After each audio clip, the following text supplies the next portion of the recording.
So just watch this great video from the Vlogbrothers channel, which is linked below, and it was also in the thumbnail, so you've probably seen it. At the end of the video, Hank says there's probably a TLDR version that is more effective, and this is my attempt to do that. I've never done this kind of video, so hopefully you like it. If you haven't seen it for some reason, basically he compares the social internet to food and says that basically our problems is that we're not adapted to this new overabundance. And I agree, but here's how this works. Way back in evolutionary time, there were things that caused early hominids to survive and thrive.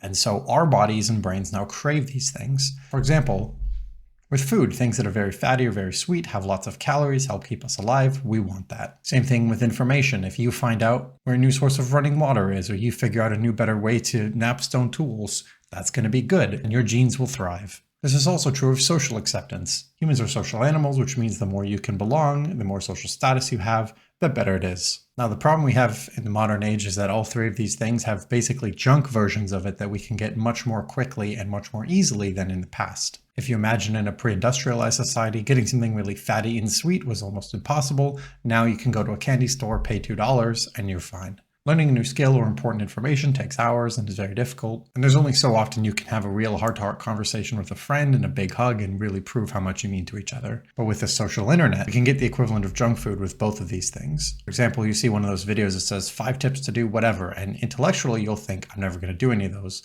But mentally and emotionally, your brain rewards you like you just did those 5 things. And I think we all know the kind of person who can't go through a single event in their life without taking a photo to see how many likes they get on Instagram. We all know intellectually that 50 likes is not the same as 50 friends giving us big hugs and telling us that they love us. But the reward centers in our brain light up in a similar way. And the problem, like with food, is that social internet is manipulated by business in order to make us choose their product over the real thing. And so by giving us this junk information, real important information is blocked out.